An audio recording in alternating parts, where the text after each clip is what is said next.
the title of the project, Synergy, means that we want to go for a system for ultra-high performance photovoltaic energy harvesting. And we have just started a few months ago this project. And we address two types of markets that are quite different, but I will show you why in the device sense we are very close.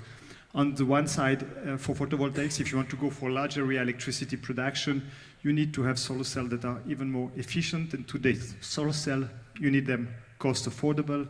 You want to be able to cover large areas. And of course, you need very high reliability and lifetime. So that's one kind of application.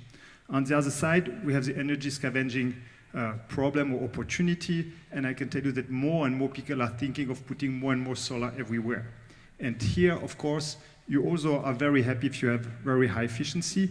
You are happy if you are able to adapt to wide dynamic range, because you can quite often work in an environment where you have only 1 part per thousand of the sun, or one sun, and then this is a lot of requests on the electronics that comes behind the solar receiver. And of course, here you don't need to guarantee 25 years of lifetime and to withstand the hail that could come on the roof.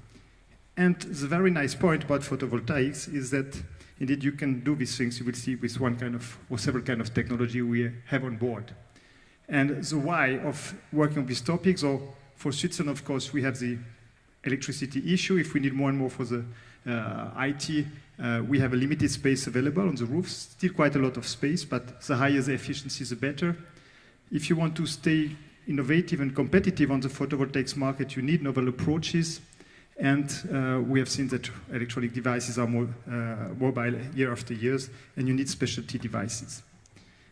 And if you remember your studies, you would remember this diode equation here. It is a diode equation for a solar cell, and you see the famous exponential increase of the current with the exponential factor here, and the current saturation density is a G0 factor.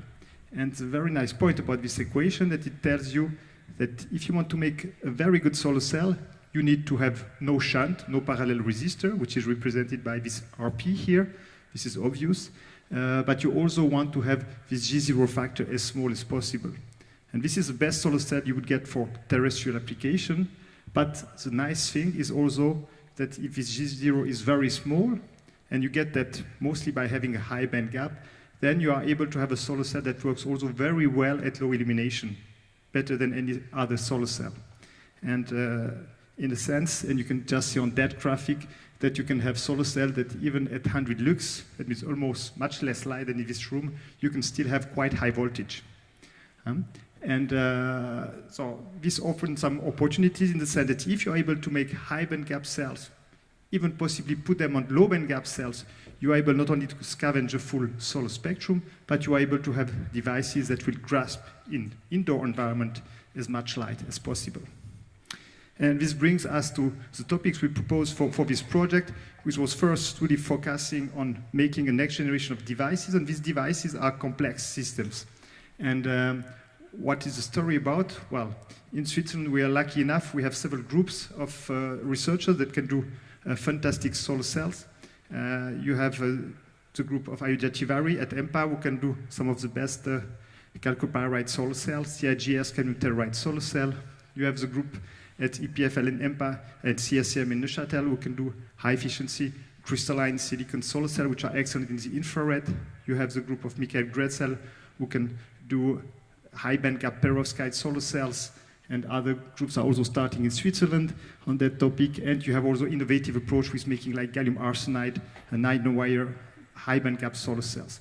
So if you would be able to combine the best high band gap solar cell with the best low band gap solar cell, then you would have a potential to reach solar cells efficiency that would be in the range of 30%, so around 50% higher than the current product you can find on the market. And also you would have devices that are particularly good in energy scavenging. So this is basically the goal of this topic. So it just started. You can see a few posters.